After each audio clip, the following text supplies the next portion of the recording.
Ang liit. Ang liit ng mukha niya, tapos... If she looks big, we look fat. But she's very beautiful. Para siyang Barbie. Kasi this pinakamaganda. Siya po yung ano ba? Nuloy pa rin ang awit. Oo. Siya po. Siya yun. Ang ganda. Magaganda. Oh, Makoy. Ganda, di ba? Elise or Yasi? Ganda. Who's more ganda? O, Yasi. Yasi. Why? I'm asking lang, grabe. Oo nga, Sensitive nag-ask mo. lang ng ako. Oh, Yasi. Oh, Elise, ito. Elise, Elise. Pero kung nandito pa siya, sabihin mo may gusto ka sa kanya. Ha? Sabihin mo na lang, wala naman siya dito. Kaibigan kami. Pero wala kang gusto sa kanya. Oo, hindi lang naman. Mahirap ba yun? Kasi kung hindi, sabihin mo hindi.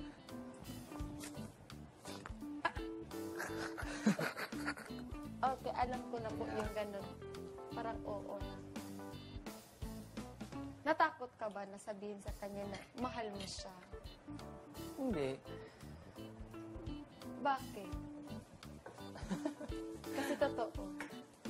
Mahal ko yun na ano, parang lahat mas namahal. Hindi yung iba ba?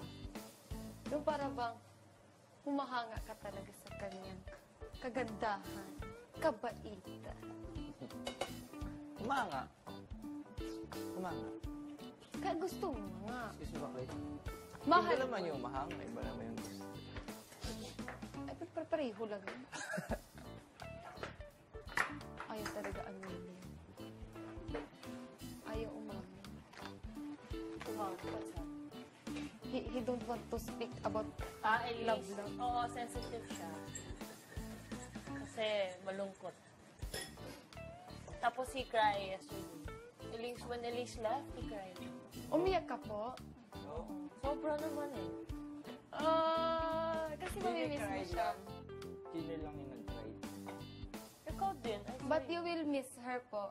in the bathroom. Pero mamimiss mo pa siya. Oo, miss ko naman.